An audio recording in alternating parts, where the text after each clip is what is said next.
기도하는 장면이 나오고요. 9장에 넘어가서는 그 연보를 미리 준비할 것을 고민했던 바울이 이제 6절부터 19절까지는 연보의 신학적 토대와 목적에 대해서 다시금 재차 설명해주고 있는 그런 단락으로 구성된 부분이 8장 9장의 스토리입니다. 먼저 우리가 8장 9장을 보기 전에 문제가 있는데요. 일단 신학자들은 성경 여러 가지 일들을 그냥 보지 않거든요. 우리가 성경을 이해하는데 뭐 크게 문제되지는 않지만 우리가 이런 문제가 있구나를 아는 것은 또 다른 문제인 것 같아요.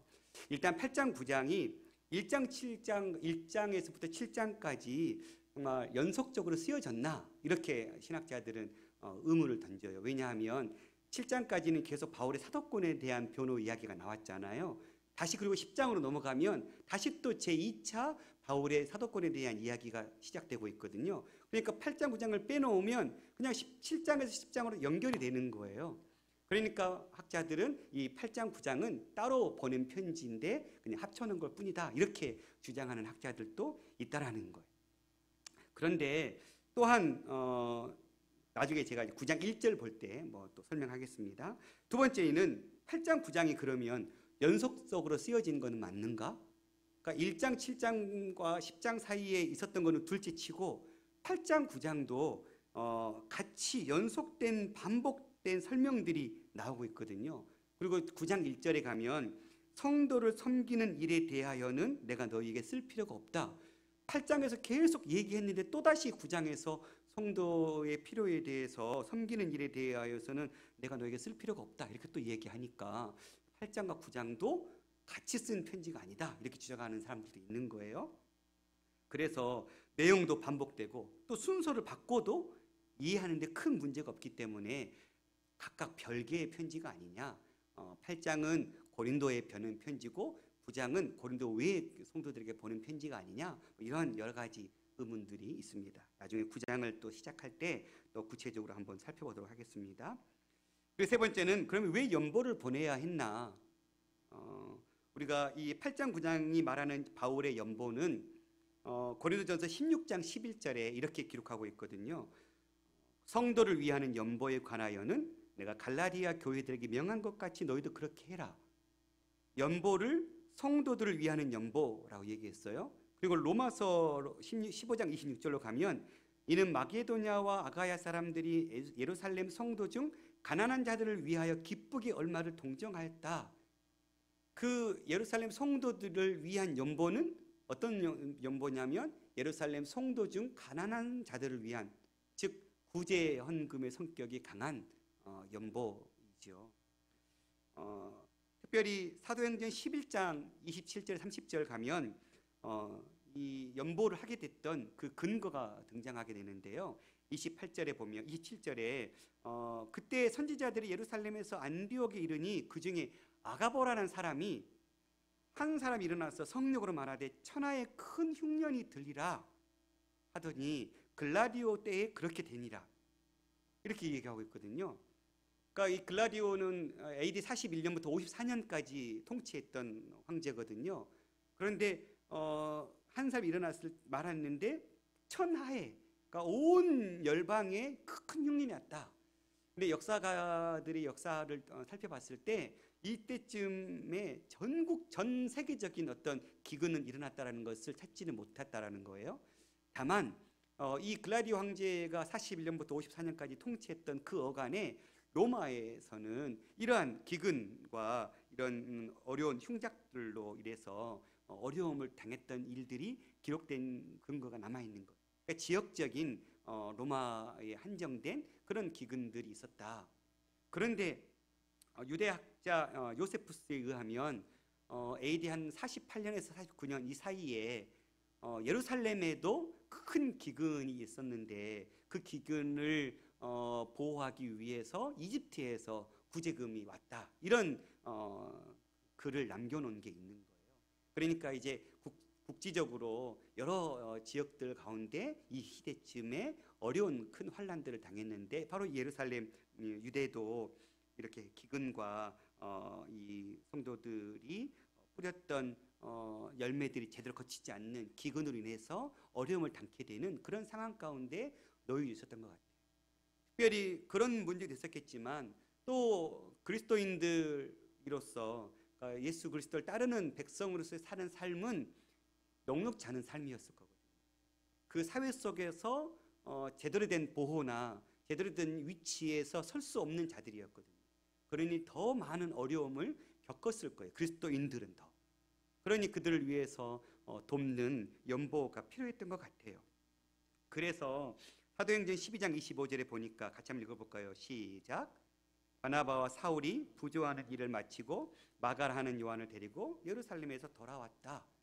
네, 그래서 실제적으로 바울이 바나바와 사울이 부조하는 즉 연보하는 일을 마치고 마가라는 요한을 데리고 예루살렘에 돌아온 일이 실제적으로 있었다는 사실.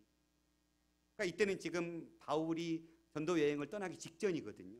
사도행전 12장이면 13장부터 전도 여행 1차가 떠나니까 그러니까 이미 그런 시적 전도 여행을 출발하기 전부터서 예루살렘에 있는 큰 기근으로 인해서 성도들이 어려움이 닥쳤고 또 기독교인들로서 살아가는 그 삶 가운데서는 그 공동체 안에서 제대로 된 삶을 영위하지 못했기 때문에 많은 어려움. 또 아마 다른 학자들은 초대교회 성도들이 사도행전에 보면 서로 통용하면서 막 나눴잖아요. 그러다 보니 이제 그것들도 점점 떨어지지 않았을까 뭐 이런 이야기들을 많이 합니다. 어쨌든 어려움에 처한 그들을 위해서 이렇게 이방의 교회들이 예루살렘 교회를 위해서 연보를 모금하고 있는 거예요. 그 후에도 바울은 자기가 세운 교회들에게 이 연보에 대해서 이야기를 계속하는데 사도행전 15장에 예루살렘 종교회의와 좀 관련되어 있는 것 같아요. 그때 그것과 연관되어 있는 장면이 갈라디아서 2장 1절에서 10절까지의 그 내용들이거든요. 그중에 특별히 7절에서 8절, 9절에서 10절 보면 또 기둥과 같이 여기는 야고보와 게바와 요한도 내게 주신 은혜를 알므로 나와 바나바에게 친교의 악수를 했어요. 이때는 지금 바울이 1차 전도 여행을 끝나고 바울이 전한 복음, 즉 그리스도 예수 그리스도를 믿음으로 말미암아 구원하는 이 복음을 이것이 옳은 거냐라는 정교 회의가 열렸거든요. 바울이 전한 복음, 즉 예수를 믿음으로 말미암아 유대인 출신 그리스도인들은 할례도 받아야 되고 그러니까 할례 플러스 그리스도의 복음이었잖아요. 근데 바울이 전한 복음은 할례는 필요 없고 이방인들이 할례를 받을 필요가 아니라 예수 그리스도를 믿는 그 믿음만 있으면 된다라고 얘기했기 때문에 바울이 전한 그 복음이 옳은 거냐 이것에 대해서 회의가 열렸거든요. 그 회의 가운데 이 가난한 성도들을 위한 연보의 이야기도 있었던 것 같아요. 하반절에 보면 그래서 우리는 이방인 즉 바나바와 바울 같은 사람들은 이방인에게로 가기로 결정하고 그들 즉 야고보, 게바, 요한 이런 자들은 할례자에게로 가게 했다. 이렇게 결정한 다음에 다만 우리에게 가난한 자들을 기억하도록 부탁했다. 그러니까 가난한 자를 도와달라고 부탁을 받은 거예요. 바울이 예루살렘 교회로부터. 그래서 이것은 나로 본래부터 힘써 행했던 것이죠. 이미 그 전에 이 일을 했었으니까. 여전히 바울이 이 일을 통해서 했고 이제 예루살렘 교회도 이것을 위해서 바울에게 그 책임을 맡겨주신 거예요. 그러니 바울은 자신들이 세운 교회들 고린도 교회나 마케도니아의 그런 교회들 빌립보나 데살로니가나 베레아 같은 그 교회들에게 구제할 것을 연보할 것을 부탁해 놓은 것이죠. 그런데 이 연보의 특징은 바울이 그 연보를 통해서 얻어질 어떤 기대를 했을까 세 가지 정도 요약할 수 있을 것 같은데요. 예루살렘 교회와 이방인 교회 간의 이 헌금을 통해서 연합이 일어나기를 원했던 것 같아요. 그러니까 교회의 단일성과 통일성에 극대화시켜서 이 예루살렘 공동체와 이 이방인 공동체가 실제적인 연합을 도모하는 일들이 일어나기를 원했던 것 같아요. 왜냐하면 예루살렘 교회는 이방인 교회를 무시했고 쳐다보지도 않았고 이런 상황. 또 이방인 교회는 또 예루살렘 교회로부터 큰 은혜를 받았지만 인정받지 못한 이런 상황들 때문에 어려움에 처했었겠죠. 그런 것들이 서로 이렇게 도와줌으로 인해서 해소되기를 원했던 것 같아요. 두 번째는 그리스도인 공동체가 추구하는 그 사랑의 본질적인 그 행위가 일어나기를 원했던 것 같아요. 또 세 번째는 당시 거짓 사도들이었던 그 거짓 교사들이었던 유대주의자들이 예루살렘 교회로부터 정죄받기를 솎아내기를 원했던 이런 여러 가지 이유들이 있었던 것 같아요. 그리고 이제 고린도 전서 16장에 가면 이미 먼저 고린도후서를 쓰기 전에 고린도전서를 보낼 때 마지막 16장의 이 연보에 대한 이야기를 고린도 교회 성도들에게 해줬거든요. 그러면서 어떻게 얘기했냐면 1절에서 4절 보니까 성도를 위하는 연보에 관하여는 내가 갈라디아 교회들에게 명한 것 같이 너희도 그렇게 하라. 매주 첫날에 너희 각 사람이 수입에 따라 모아두어서 내가 갈 때에 연보를 하지 않게 하라. 3절 내가 이럴 때 너희가 인정한 사람에게 편지를 주어 너희의 은혜를 예루살렘으로 가지고 가게 하리니 만일 나도 가는 것이 합당하면 그들이 나와 함께 가리라. 이렇게 썼던 적이 있거든요. 즉 1절에 성도를 위한 연보, 이 연보라는 로기아라는 단어가 이 레고라는 모으다라는 단어에서 파생된 뜻이거든요. 근데 이후에 이 단어가 후에는 세금을 징수할 때 쓰는 단어로 바뀌었어요. 그래서 어떤 학자들은 이 바울이 얘기하고 있는 이 연보가 세금처럼 예루살렘 교회 유대인들이 바친 그 세금과 같은 유사한 성격을 가졌다 이렇게 주장도 하지만 그러나 철저하게 다르거든요. 이 바울이 얘기하는 이 로기아는 강제성, 세금처럼 강제성이 있는 돈이 아니라 사랑의 기초에서 어려움 당한 교회들에게 자발적으로 드린 헌금이니까 세금과는 또 다른 면이죠. 그냥 이 단어가 후에 그렇게 쓰였을 뿐이지 바울이 그 세금적인 것처럼 성도들에게 강요해서 거둔 것은 아니라는 것이죠. 그런데 중요한 건 이 바울이 원칙을 이야기하는데 매주 첫날에, 그러니까 주의 날 초대교회에는 안식일에도 많은 모임들을 행했던 이야기들이 사도행전에도 등장하거든요. 그러다가 나중에는 주의 날, 즉 안식 후 첫날, 우리들 따지면 주일날 모이는 모임들이 점점 두 모임이 공존하다가 이게 이제 나중에 유대인들로부터 막 핍박받는 과정 속에서 4세기에 이르러서 완전히 이제 주의 날, 주일로만 못 박혔다고 해요. 어쨌든 모금은 주일날 모였을 때 모금하는 거예요. 그리고 각 사람이 수입에 따라 모아두는 거예요. 그러니까 각 사람이 자기 형편에 맞게 모금을 하는 거예요. 그리고 바울이 갈 때 연보하지 않게, 그러니까 급하게 그냥 연보하지 말고 미리 잘 준비해라. 이렇게 바울은 3가지 정도 연보를 드리는 시기는 주의 날, 주일에 드릴 것이고, 연보는 가난한 사람이나 부유한 사람이나 동일하게 자기의 형편에 따라 드릴 것을 이야기했고, 그리고 급하게 준비하지 말고 미리 준비할 것을 얘기했던 이러한 바울의 권면이 있었거든요. 그런데 고린도후서 이제 8장 다음 주에 볼 10절에서 11절에 보면 이 일에 관하여 나의 뜻을 알리노니 이 일은 너희에게 유익함이라. 너희가 1년 전에, 그러니까 이건 아마 고린도전서를 보냈을 때일 것 같아요. 먼저 시작할 뿐 아니라 원하기도 하였은지 이래 하던 일을 성취하지니 마음에 원하던 것 같이 완성하되 있는 대로 하라. 그러니까 이미 그렇게 보내줘서 고린도 교회 성도들이 헌금을 주일에 이렇게 하다가 시지부지하게 좀 돼버린 것 같아요.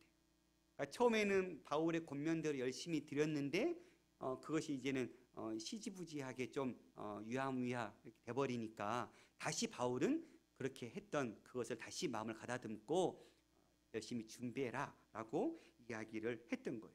그 결과 로마서 15장에 가면 그러나 이제는 내가 성도를 섬기는 일로, 이 로마서는 고린도서 쓰고 난 이후에 또 고린도에 와서 3개월 정도 머물면서 썼던 편지거든요. 그러니까 이 일로 예루살렘의 가노니, 이는 마게도냐와 아가야 사람들이 예루살렘 성도 중 가난한 자들을 위하여 기쁘게 얼마를 연보했다. 그러니까 이미 이제 고린도후서 이 권면을 통해서 성도들도 열심히 또 모았던 것 같아요. 그렇게 해서 고린도 교회 성도들도 바울이 이야기하는 이 연보에 대해서 열심히 행했던 것들을 보여주고 있습니다. 본문으로 좀 살펴볼까요? 1절에 보니까 형제들아 하나님께서 마게도냐 교회들에게 주신 은혜를 우리가 너희에게 알리로니. 바울은 예루살렘 교회를 위한 헌금과 관련하여 마게도냐 교회들에게 주신 은혜를 이야기하고 있는데, 헬라어 본문에 이 개역개정에 번역되지 않은 이 접속사 대라는 접속사가 있거든요. 그러니까 아까 우리가 7장과 10장 사이에 끼어 있는 이 8장 9장이 마치 다른 편지인 것처럼 우리가 보일 수도 있지만, 그러나 이 접속사 대가 있기 때문에 앞장과 연결되어 있음을 바울이 이야기하고 있는 것이죠. 그러니까 이 그러나 혹은 그리고로 번역된 이 단어를 통해서 이 주제가 새롭게 바뀐 것도 알려줄 기능도 하고 앞에 단락과도 연결되어 있음을 알려주기도 하기 때문에 이 편지가 딱 떨어져 있는 편지다라고는 주장할 수가 없고, 가장 큰 핵심적인 문제는 어떤 사본도 8장 9장에 빠져 있는 사본이 없다라는 것. 그러니까 그냥 한 편지로 우리가 보는 것이 무방하다. 일단은 그렇게 넘어가겠습니다. 어찌됐든 그런데 가장 중요한 단어가 하나 나오는데 이 형제들아, 하나님께서 마게도냐 교회들에게 주신 은혜라고 번역한 이 카리스라는 단어가 은혜, 호의, 친절 이런 단어거든요. 근데 이 단어가 세 가지로 쓰이고 있어요, 오늘 본문에서는. 그러니까 먼저는 복음의 은혜, 즉 형제들아, 하나님께서 마게도냐 교회들에게 주신 은혜. 그러니까 하나님께서 마케도냐에게 주신 복음의 은혜를 이야기하거든요. 1절과 9절, 또 9장 8절, 14절 이런 데는 복음의 은혜를 의미하는 성격이 담겨져 있어요. 그리고 두 번째는 구제금의 성격을 또 담고 있는데 8장 4절, 6절, 7절, 19절 같은 경우는 구제금의 뜻을 담고 있어요.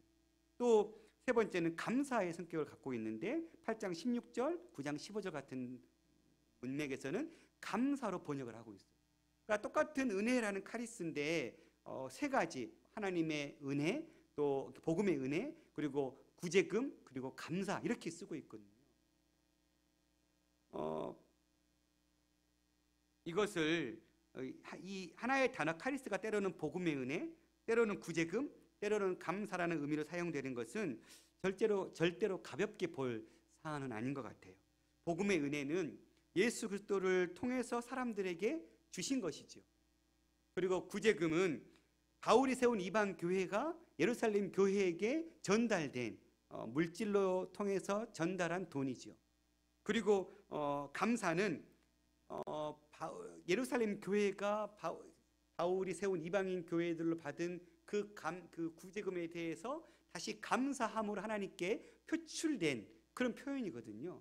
그러니까 이것이 마치 이 카리스 은혜가 지금 흘러가고 있어요. 다시 얘기하면 하나님은 바울의 마케도냐 교회와 고린도 교회에게 복음의 은혜인 카리스를 주셨죠. 그리고 바울이 세운 교회들은 이 카리스를 구제금의 형태로 하나님 예루살렘 교회에게 흘러보냈어요. 그랬더니 예루살렘 교회는 그 카리스를 다시 하나님께 감사로 올려드리고 있는 거예요. 하나님께서 주셨던 그 은혜가 다시 하나님께 감사로 올려지고 있는 이 모습이 우리에게 보여지고 있다는 사실입니다. 그런데 이것은 하나님 땅에서, 하늘에서 우리에게 내려와서 다시 하늘로 올라가는, 이것이 그냥 왔다 가는 것이 아니라 하늘에서 와서 땅에서 왔다가 이 땅에서는 이 은혜가 어떤 일이 벌어진 거예요? 그냥 흘러간 것이 아니라 생명의 역사를 이루고 하늘로 올라가게 된 것이죠.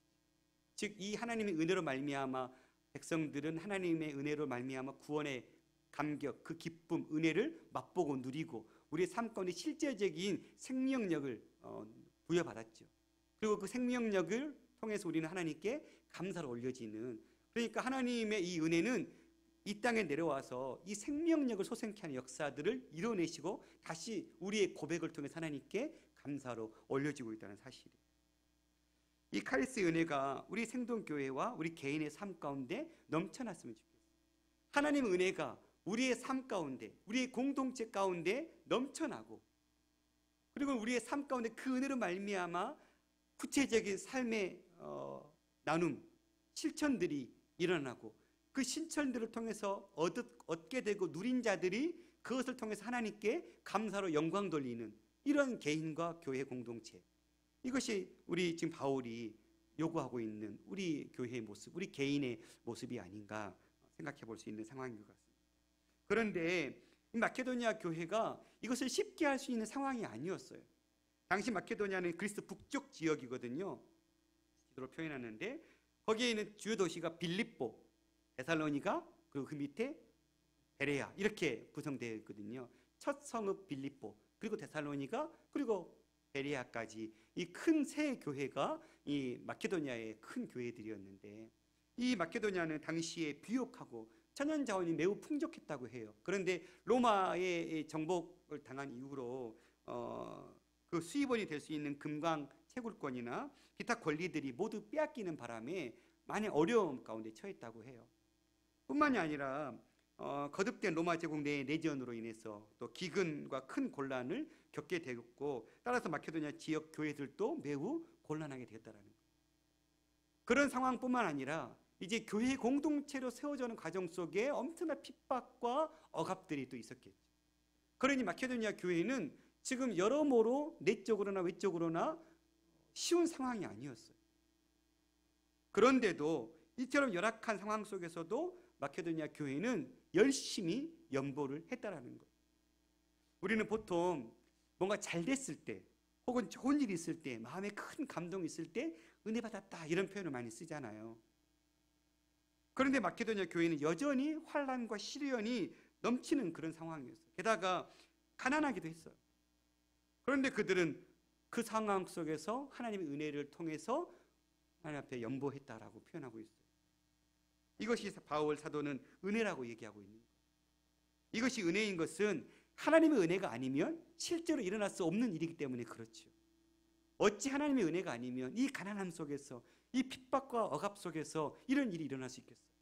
하나님의 은혜가 임했기 때문에 이런 일이 일어날 수 있었던 것이죠. 그런데 많은 사람들은 저마다 자기 주머니에 가득가득 뭔가가 채워졌을 때 복 있는 삶으로 여기잖아요. 그래서 자기 주머니 나가는 것은 사람들이 좋아하지 않아요. 그런데 진정 크리스찬들의 삶은 어떤 삶이에요? 내 주머니에 채우는 것보다 내 주머니에서 나가는 것이 진정한 기쁨임을 발견하는 자들이 그리스도인이 아닐까 싶습니다. 저와 여러분이 가지는 것도 중요하지만 주님 주신 것을 통해서 다시금 흘러 나눠보낼 수 있는 그런 삶의 그 행복을 맛보았으면 좋겠습니다. 그래서 사도행전 20장 35절에 보면 주는 자가 받는 자보다 복되다 이런 말씀도 하셨거든요.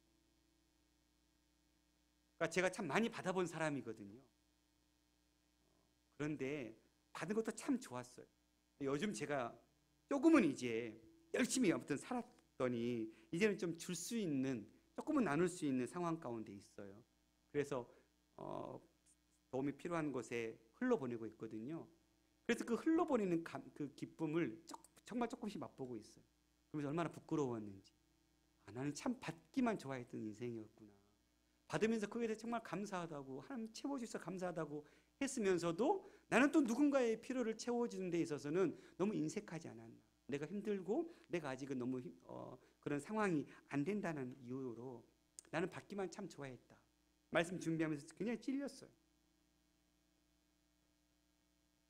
우리가 여전히 받으려고 하고 주는 복을 모른다면 하나님의 깊은 은혜의 그 사랑을 경험하지 못했기 때문이죠. 마케도니아 교회는 그 하나님의 은혜를 맛보았어요. 그 복음의 감격을 그들은 누렸어요. 그래서 그들은 그 드릴 수 없는 상황 속에서도 은혜로 하나님 앞에 드릴 수 있었던 것 같아요. 바울은 이들의 연보가 하나님의 은혜의 풍성한 결과이고 성령의 감동에 의해서 결과된 성령의 열매임을 밝히고 있는 것입니다.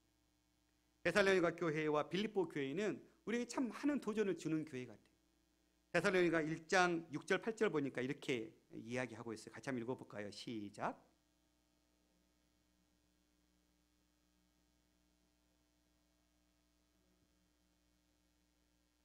그러므로 너희가 마게도냐와 아가야의 모든 믿는 자의 본이 되었는지라. 주의 말씀이 너희에게로부터 마게도냐와 아가야에만 들릴 뿐 아니라 하나님을 향하는 너희 믿음의 소문이 각처에 퍼진 거로 우리는 아무 말도 할 것도 없다. 네. 바울이 데살로니가전서를 쓸 때 마케도냐와 아가야의 모든 믿는 자의 본이 되었다. 또 그들의 믿음의 소문이 각처에 퍼졌다. 참 너무 멋진 교회죠. 그리고 이후에 고린도 후서서 때는 더 성장했음을 볼 수 있는데요. 후서 1장 3절 4절 보니까 형제들아 우리가 너희를 위하여 항상 하나님께 감사할지니 이것은 당연함은 너희의 믿음이 더욱 자라고. 데살로니가 교회는 참 멋진 교회예요. 계속 성장했어요. 그리고 본이 되는 교회였어요. 많은 영향력을 끼치는 교회였어요. 우리가 이런 교회가 되었으면 좋겠어요. 하나님의 여러 교회에서 우리가 친히 자랑했던 교회. 생동교회에는 이런 성숙이 있습니까? 이렇게 자라가는 은혜가 있습니까? 부족하지만 지상의 교회는 완벽할 수가 없죠. 하나 잘하는 게 있으면 부족한 것이 당연히 뒤따를 수밖에 없죠. 그런데 그 부족한 것을 계속 메꾸고 보완하고 채워가느냐, 그게 큰 차이겠죠. 우리 생동교회가 우리의 연약함을 인정하고 그것을 메꾸고 그것을 더 보완하기 위해서 서로 사랑하고 서로 협력하고 서로 연합하는지 물어야 되는 것 같아요. 또한 빌립보 교회도 빌립보서 1장에 보니까 첫날부터 이제까지 복음에서 너희가 교제함을 인함이라. 그것 때문에 바울은 감사하며 간구하다.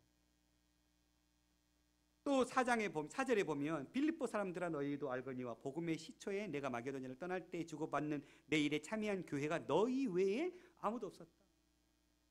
정말 바울의 사역을 위해서 열심으로 도왔던 교회. 왜 그렇게 할 수 있었을까요? 하나님의 은혜를 맛보았기 때문에. 우리 생동교회가 주님의 사명을 잘 감당하려면 가장 먼저 뭐가 필요한 거예요? 이 하나님의 복음의 은혜를 맛보아야 돼요. 각 개인과 공동체 안에서 이 은혜가 넘쳐나야 돼요. 그러면 자동적으로 이 은혜가 뭘로 나타나요? 십자가의 사랑으로 삶의 구체적인 활동들로 나타날 수밖에 없어요. 그 은혜를 맛보고 경험한 자는 삶이 바뀔 수밖에 없거든요. 은혜를 맛본 자가 삶이 변화되지 않는다? 그건 진정으로 은혜를 맛보지 않은 것이죠. 그러니 우리 교회가 주님 손에 온전히 쓰임받기 위해서는 우리의 수고 필요하지만 그 어떤 것보다도 먼저 하나님의 은혜를 맛봐야 돼요. 2절에 보니까 환난의 많은 시련 가운데 그들의 넘치는 기쁨, 극심한 가난이 그들의 풍성한 연보를 넘치도록 하게 하였다. 고린도 교회 성도들은 환난의 많은 시련 가운데 그들의 넘치는 기쁨이 있었어요. 그리고 극심한 가난이 있었지만 그 가난한 속에서 풍성한 연보가 있을 수 있었어요. 무엇 때문에요? 하나님의 은혜가 있었기 때문에. 이 연보라고 번역하고 있는 이 하플로테스라는 단어는 순진함, 성실함, 관대함 이런 단어인데요. 이 오늘 8장 2절에서는 이 관대함으로.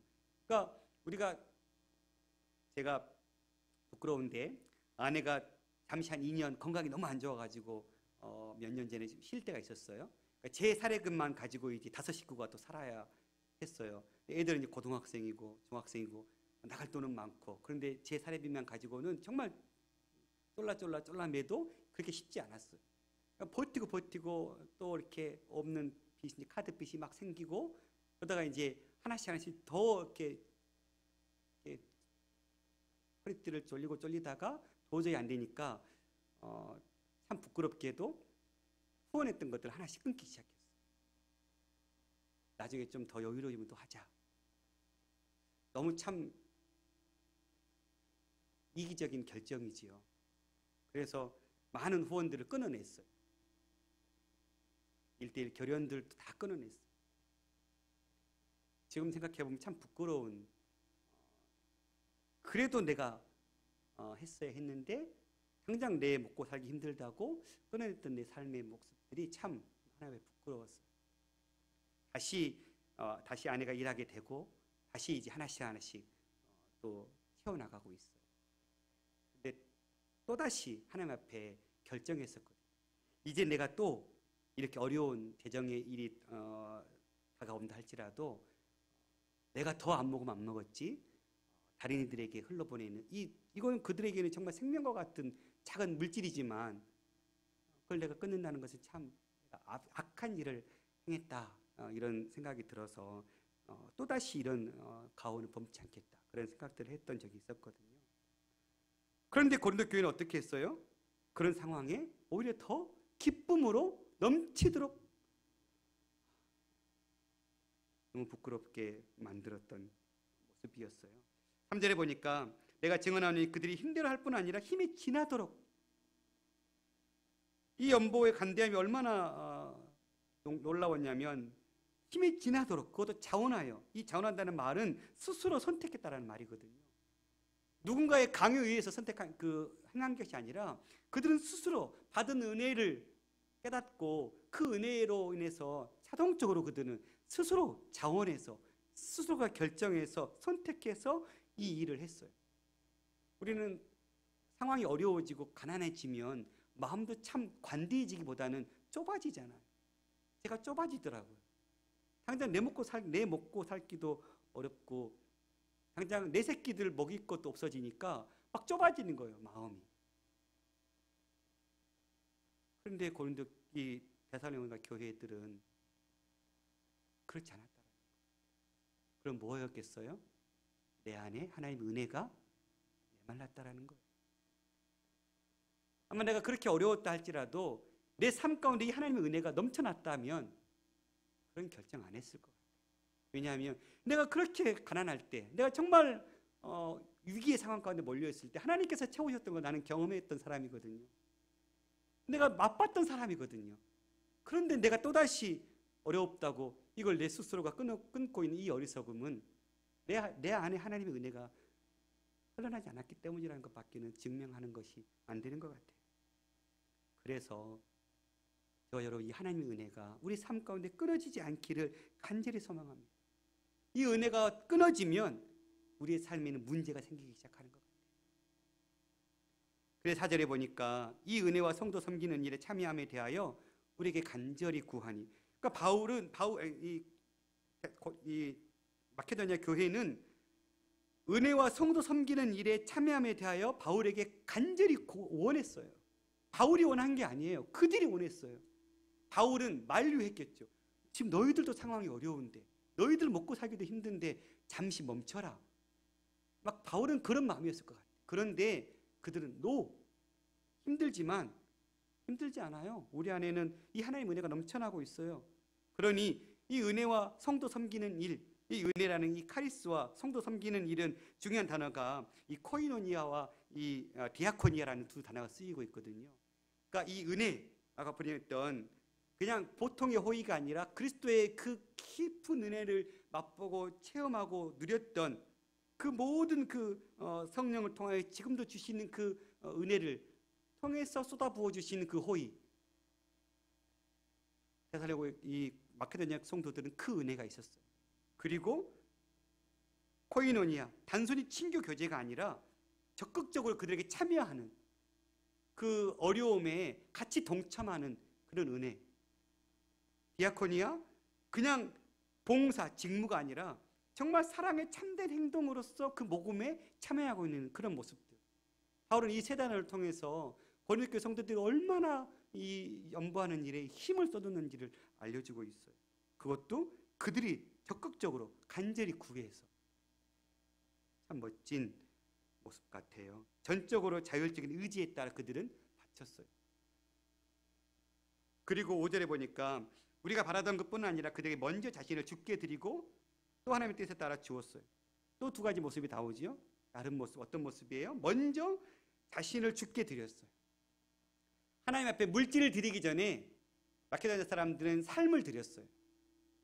이게 진정한 예물이겠죠. 그냥 돈 몇 푼 던진 게 아니에요. 마케도니아 성도들은 그들의 삶을 주님 앞에 바쳤어요. 그 상황, 고난과 핍박과 억압과 가난한 그 모든 상황 속에 자신의 삶을 맡겼어요.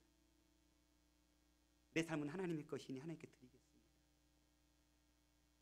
그랬더니 이 연보가 가능했던 거예요. 그리고 그들은 하나님의 뜻을 따라 이 일을 행했어요. 그냥 자기들의 감정, 자기들의 어떤 의로움을 드러내기 위해서 한 게 아니에요. 그들은 하나님의 뜻을 쫓았어요. 이 상황 속에서 하나님이 기뻐하실 것이 뭘까? 내 가정이 이렇게 힘들고 어려운데 이 상황 속에서 하나님께서 나에게 말씀하신 것은 뭘까? 그들은 하나님의 뜻을 구했어요. 저와 여러분이 뭔가 우리가 물질로 뭔가 드리는 것, 이게 중요한 것이 아니라, 그래서 결국 그리스도의 일은 절대 돈으로 하는 것이 아님을 이야기해주고 있는 것 같아요. 물론 어떤 일을 하는 데서 반드시 돈이 필요하죠. 그러나 물질이 있어야 주의 일을 할 수 있지만, 물질의 필요를 무시하는 건 아니지만, 그 물질보다도 먼저 드려져야 될 것은 우리의 삶, 우리의 마음, 우리의 전부이죠. 우리의 삶이 드려질 때 그 이후에 드려지는 물질이 값지고 귀한 것이죠. 우리의 삶이 들여지고 난 이후에 우리의 시간이 값지고 귀한 것입니다. 우리의 삶은 들이지 않은 채 물질, 시간 떼어주는 것은 진정으로 하나님 앞에 드리는 것이 아니라는 것이죠. 또 중요한 것은 뭐예요? 내 뜻대로, 내 생각대로, 내 의지대로 나의 어떤 의로움을 드러내기 위해서가 아니라 정말 하나님의 뜻대로, 하나님의 뜻 가운데 하나님 뭘 기뻐하실까? 를 생각하고 드렸던 마케도니아 사람들의 모습. 마지막 6절입니다. 그러므로 우리가 기도를 권하여 그가 이미 너희 가운데서 시작하였은즉 이 은혜를 그들을 성취하게 하라 하였노라. 디도가 고린도 교회 성도들에게 바울의 눈물의 편지를 가지고 갔다가 다시 돌아와서 만났잖아요. 고린도 교회 성도들과 디도 사이에도 굉장한 은혜들이 또 주어져 있었잖아요. 다시 이제 디도를 보내면서 여기 보면 두 형제까지 더 보내면서 이제 바울의 이 연보를 너희들이 1년 전에 시작했던 그 일을 잘 끝마쳐라 하고 내가 디도를 보내겠다라고 바울은 얘기하고 있어요. 말씀 마치겠습니다. 우리의 헌금, 여기서 얘기하고 있는 헌금과 이 연보를 동일시할 수는 없는 것 같아요. 다른 개념이니까. 구제하는 것. 근데 저는 이 적용점을 구제만이 아니라 우리가 마땅히 하나님께 받은 은혜를 맛보았다면 그 은혜는 흘러갈 수밖에 없어요. 그것이 어떤 형태로든지 간에, 그것이 구제로 흘러가든 그것이 섬김으로 흘러가든 그것이 어떠한 형태의 헌신으로 흘러가든 흘러갈 수밖에 없어요. 왜 선교사들이 그 모든 삶의 안락함을 버리고 땅끝 오지로 가요? 십자가의 사랑을 맛보았기 때문에. 그 사랑을 전하지 않고서는 어찌할 수 없는 그 마음 때문에 가잖아요. 마찬가지로 우리도 똑같은 선교사 같은 마음으로 주님께 받은 은혜를 우리가 맛보았다면 당연히 그 은혜가 흘러갈 수밖에 없어요. 그 은혜로 흘러가는 그 과정 속에 우리의 스스로의 선택에 의해서 하나님 받은 그 은혜 때문에 그것이 너무 감격하고 너무 감사하고 너무 고마워서 기꺼이 누군가에 의해서가 아니라 나의 헌신, 내 자발적인 선택에 의해서 하나님 앞에 우리의 물질을 드리고 우리의 시간을 드리고 우리의 헌신을 드리는 그러한 하나님의 자녀들이 되었으면 좋겠습니다. 또한 바울이 헌금을 은혜라고 표현했는데 우리의 은혜 나눔은 그리스도 안에서 우리에게 주신 하나님의 은혜에 근거할 때 일어나는 것이죠. 그러니 먼저 그렇게 우리가 흘러보내기 위해서는 하나님의 은혜를 늘 맛보고 누리는 삶을 살았으면 좋겠어요. 그래서 나 혼자만의 부유가 아니라 나눔을 통한 진정한 부유를 우리가 맛보고 누리는 그런 삶으로 세워졌습니다. 우리 생동교회가 이렇게 구제하고 선교하고 복음을 전하고 복음의 빛을 구체적인 삶의 영향력들을 흘러보내는데 정말 쓰임받는 교회, 그러려면 우리 교회가 우리 교회 공동체 안에 은혜가 넘쳐야 될 줄 믿습니다. 그리고 그 받은 은혜가 정말 곳곳에 우리 성도들이 흩어져서 모이면 예배하고 전도, 모이면 예배하고 찬양하고 흩어지면 각자의 삶의 자리에서 그 영향력을 흘러내는, 그러면 하나님께서 가장 정말 기뻐하시는 그런 교회로 세워지실 거라고 믿어 의심치 않습니다. 그런 교회로 우리 각자 한 사람 한 사람이 주의 은혜를 맛보고 기꺼이 하나님의 역사를 위해서 삶을 드릴 수 있는 그런 자들이 되었으면 좋겠습니다. 기도하겠습니다.